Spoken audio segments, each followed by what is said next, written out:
সদস্য সংগ্রহ নিয়ে বৈঠকে কেন্দ্রীয় নেতাদের রোষানলে বিজেপির রাজ্য নেতৃত্ব।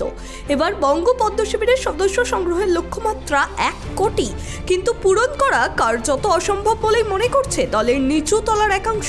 সূত্রের খবর, বাংলায় সদস্য সংগ্রহ অভিযানের কাজ আশানুরূপ না হওয়ায় হতাশা প্রকাশ করেছেন দলের সদস্য সংগ্রহের দায়িত্বপ্রাপ্ত বিজেপির কেন্দ্রীয় সম্পাদক ঋতুরাজ সিং। রাজ্যের তরফে সদস্য সংগ্রহের দায়িত্বে সাংসদ শ্রমিক ভট্টাচার্য। সূত্র বলছে, দিন কয়েক আগে এক ভার্চুয়াল বৈঠকে রাজ্য বিজেপির প্রধান পর্যবেক্ষক তথা দলের সর্বভারতীয় সাধারণ সম্পাদক সুনীল বানসাল বলেন, কোন বিধায়ক এবং সাংসদ কি করছেন সব খবর আছে আমাদের কাছে। এলাকায় যান না অনেকেই, নিজের এলাকায় সময় দিন, সংগঠন তৈরি করুন, জিতে ভাববেন না বিরাট কিছু হয়ে গিয়েছেন। একই সঙ্গে দলের প্রবীণ নেতাদের গুরুত্ব দেওয়ার নির্দেশ দিয়েছেন তিনি। বাংলায় দলের সদস্য সংগ্রহের কাজে প্রাক্তন রাজ্য সভাপতি দিলীপ ঘোষকে যুক্ত করে কাজ করার নির্দেশও দেওয়া হয়েছে। একইভাবে আরেক প্রাক্তন রাজ্য সভাপতি রাহুল সিনহাকেও কাজে লাগাতে বলা হয়েছে।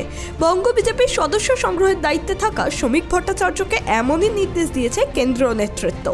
নেতৃত্বের নির্দেশ আক্ষরিক অর্থে কতটা বাস্তবায়িত হবে তা নিয়ে অবশ্য দলের নিচু তলাতেই সন্দেহ আছে বলে মনে করছে অনেকে। Bureau report, tribe TV Bangla.